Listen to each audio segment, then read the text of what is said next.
আসসালামু আলাইকুম সম্মানিত ভিউয়ার্স,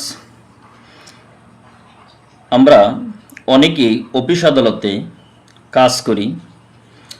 প্রায় সময় আমাদের কাছে ল্যাপটপ থাকে না, কিন্তু আমাদেরকে বিভিন্ন ধরনের ডকুমেন্ট লিখে বিভিন্ন জায়গায় পাঠাতে হয়। আমরা কম্পিউটার বা ল্যাপটপে মাইক্রোসফট ওয়ার্ড ব্যবহার করে সাধারণত লেখালেখির কাজটি করি। আর সেই লেখালেখির কাজটি আমরা গুগল ডক্সের মাধ্যমে খুব সহজেই করতে পারি এবং পৃথিবীর যে কোনো প্রান্ত থেকেই সেগুলো আমরা সেন্ড করতে পারি এবং ব্যবহার করতে পারি। আর সেই কাজটি যদি খুব সহজেই ভয়েসের মাধ্যমে করতে পারি সেটা কেমন হয়। তো চলেন আমরা দেখি কিভাবে গুগল ডক্স ব্যবহার করা যায়। তার আগে বলে নিই, যদি আপনারা আমার চ্যানেলে নতুন হয়ে থাকেন তাহলে অবশ্যই সাবস্ক্রাইব করবেন, লাইক দিবেন এবং কমেন্ট করে আমাকে অনুপ্রাণিত করবেন। তো চলেন আমরা প্রথমে গুগল ক্রোম ব্রাউজারটি ওপেন করি। গুগল ডক্সে কাজ করার যদি আপনি চান তাহলে প্রথমে আপনার একটি গুগল মেইল লগইন থাকতে হবে। তাহলে আমরা গুগল ক্রোম ওপেন করলাম। এখন দেখেন এখানে গুগল অ্যাপস, আমরা সেই গুগল অ্যাপসে যাব, গিয়ে দেখি নিচ দিকে দেখা যাচ্ছে ডক্স। আমরা ডক্সে ক্লিক করব। আমাদের সামনে এরকম একটি পেজ ওপেন হবে। আমরা এখানে দেখতেছি যে ব্ল্যাঙ্ক ডকুমেন্ট, রিজিউম, লেটার ইত্যাদি ইত্যাদি। তাহলে আমরা এখানে কি দেব? প্রথমেই আমরা যে কাজটি করব সেটা হচ্ছে ব্ল্যাঙ্ক ডকুমেন্ট নেব। আমরা ব্ল্যাঙ্ক ডকুমেন্ট নেওয়ার পর এখন এদিকে লক্ষ্য করেন, এখানে দেখেন টাইটেল ডকুমেন্ট। এই যে এখানে গুগল ডক্সের পাশে টাইটেল ডকুমেন্টস, আমরা এখানে একটা টাইটেল ব্যবহার করব। যেরকম আমি যদি এখানে ব্যবহার করি যে গুফলার বাজার high school, GOFLAR গুফলার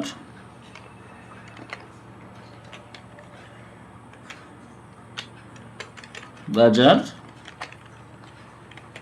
high school, গুফলার বাজার হাই স্কুল। এটা আমরা একটা টাইটেল দিলাম যে গুফলার বাজার হাই স্কুল নামে আমি কি করব, এই ফাইলটিকে সেভ করে রাখবো। এখানে দেখেন নর্মাল টেক্সট, এখানে যদি আমরা এই টাইটেলটা দিই সেটা হচ্ছে নর্মাল টেক্সট, আবার এটাকে যদি আমরা হেডলাইন দিই তাহলে সেটা হেডলাইন হিসেবেই থাকবে। আমরা যদি দিই এখানে হেডলাইন যে গুফলার বাজার হাই স্কুল অথবা টাইটেল, তাহলে আমরা টাইটেলে রাখবো, এটাকে টাইটেলে রাখলাম। রাখার পরে আমাদের যে কাজটি হচ্ছে সেটা হচ্ছে এখানে লক্ষ্য করেন এরিয়াল লেখা আছে, সেই এরিয়াল ফন্টটি আমরা সিলেক্ট করব।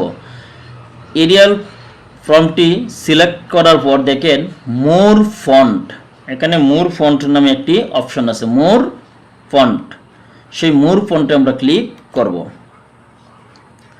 মোর ফন্টে ক্লিক করার পর আমাদের সামনে এরকম একটি এই পাতা ওপেন হবে। এখন আমরা যাব, দেখেন script all script, scripts all স্ক্রিপ্টসে আমরা ক্লিক করব।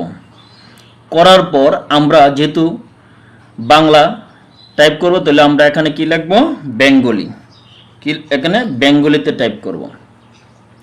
এখন আপনি যখন বেঙ্গলিতে টাইপ করবেন এরকম একটি ইন্টারফেস চলে আসবে, সেখানে এরকম টিক চিহ্ন দেওয়া থাকবে না। আমার এটা কাজ করা ছিল, টিক চিহ্ন দেওয়া ছিল।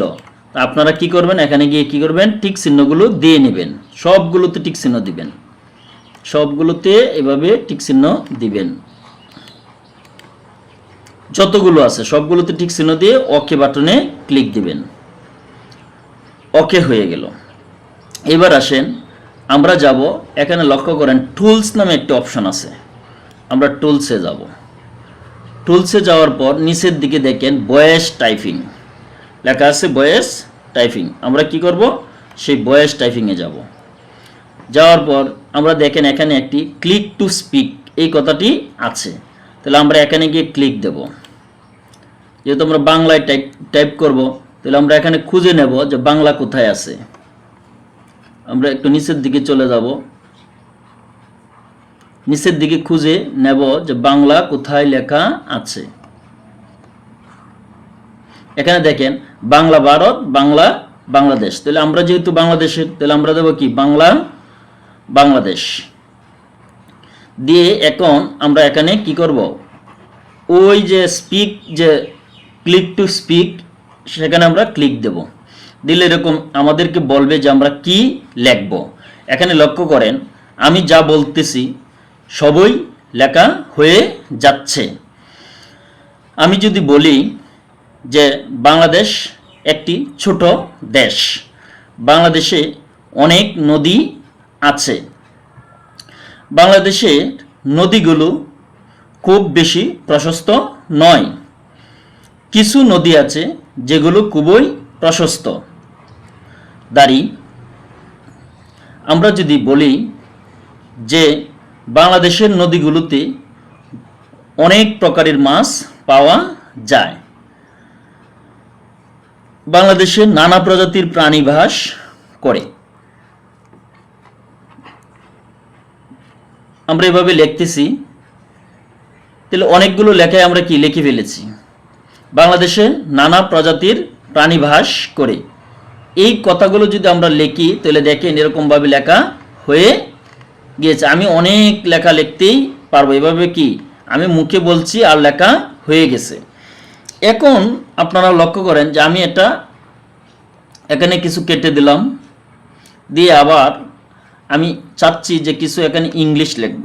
তাহলে আমি দেখি নিচের দিকে ইংলিশে কিছু লেখার জন্য আবার আমি এখানে যাব, গিয়ে বাংলার জায়গায় আমি কি করব, ইংলিশ করব, ইংলিশ করব। দেখেন আমরা এখানে খুঁজে নিতে হবে যে ইংলিশ কোথায় আছে। তাহলে আমরা খুঁজে নিই ইংলিশ ইউনাইটেড কোথায় আছে, একটু লক্ষ্য করি। এই যে ইংলিশ ইউনাইটেড স্টেটস, আমরা এখানে যাব, গিয়ে আবার কি করব, এই স্পিকারের উপরে ক্লিক দেব। দেওয়ার পর আমরা এখন যদি বলি Bangladesh is a small country, there are many people in Bangladesh, most of the people of our country are farmers, they live in the villages,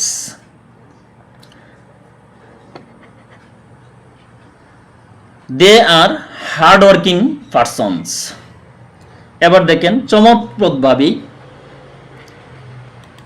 আমাদের লেখাগুলো হয়ে গেল।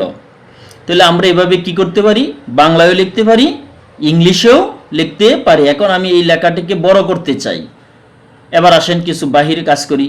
এই লেখাগুলোকে আমি বড় করতে চাই, এভাবে আমি কি করব, মার্ক করব। করার পর এখানে দেখেন ফন্ট দেওয়া আছে, এখানে দেওয়া আছে ফন্ট। ফন্টের সাইজটা আমি একটু বড় করে নেই, অনেক বড় হয়ে গেছে। আমি আর একটু ছোট করতে চাই ফন্টগুলোকে, তাহলে আমি যদি দেই 24, তাহলে আমার লেখাটা কি হয়ে গেছে, বড় হয়ে গেছে। আবার এখানে আমি কি করতে পারবো, বোল্ড করতে পারবো লেখাগুলোকে। দেখেন এখানে যদি আমি এভাবে মার্ক করি, করে যদি এখানে বোল্ড বি, এই যে বোল্ড, আমরা যেরকম কাজটি মাইক্রোসফট ওয়ার্ডে করতে পারতাম ঠিক সেভাবেই এখানেও কাজটি করতে পারছি। এখানে যদি আমি বলি ইটালিক করব, তাহলে ইটালিক হয়ে যাবে। যদি আমি মনে করি যেটাকে কালার দেব, তাহলে আমি এখানে যাব, গিয়ে একটা কালার সিলেক্ট করি, দেখেন আমার কালারটা হয়ে গেছে। এমনিভাবে আমি কি করতে পারবো, প্রত্যেকটা কাজেই করতে পারবো। তাহলে আশা করি আপনারা সবাই বুঝতে পেরেছেন যে কিভাবে ভয়েসের মাধ্যমে গুগল ডক্সে লেখা যায়। এতক্ষণ আমার সঙ্গে থাকার জন্য সবাইকে ধন্যবাদ দিয়ে আমি এখানেই শেষ করছি। আল্লাহ হাফিজ।